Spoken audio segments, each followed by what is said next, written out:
Intéresse de plus en plus la médecine, le régime cétogène. Le principe est simple, éliminer le sucre, manger plus de gras et très peu de glucides. Atteint d'un cancer du rein en 2003, Jean-Jacques estime que cette alimentation a favorisé sa guérison. Nathalie Lambert, Gaspard Poirieux et Élise Laperdrie sont partis à sa rencontre.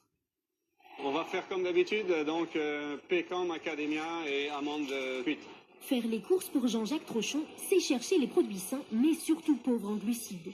On va prendre 2 artichauts déjà, citron, une myrtille, 2 framboises. Son alimentation suit les principes du régime cétogène. On va prendre un peu de gouda. Comprenez, Ouais. faible en sucre et riche en bonne graisse. Les fromages à pâte dure sont importants parce que c'est là qu'on a le moins de glucides. Le sucre du lait n'est pas présent. Ce régime impose de supprimer certains fruits comme la banane, très sucrée, mais aussi le pain et les céréales, les féculents ou encore les légumineuses. A l'inverse, il faut miser sur le gras, mais pas n'importe lequel, celui contenu dans les huiles végétales, l'avocat, les poissons gras ou encore les fruits à coque, comme les noix.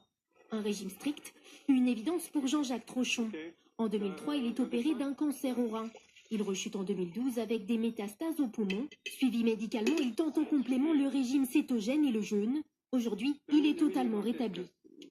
Il s'est trouvé que les tumeurs n'augmentaient plus et certaines avaient régressé et certaines calcifiées. Ça m'a vraiment poussé à continuer dans ce sens-là et à accompagner tout un tas de personnes maintenant en France et à l'étranger maintenant. Scientifiquement, le lien n'est pas prouvé. Seule certitude, en réduisant le sucre, les cellules cancéreuses sont affaiblies, les cellules saines continuent elles d'avoir du carburant. On a dans le cadre de chimiothérapie et de radiothérapie des effets secondaires nettement moindres, voire inexistants. Là où le régime cétogène est le plus efficace, c'est lorsqu'il accompagne les traitements classiques. Pas de remède miracle donc, mais une piste pour les cancérologues.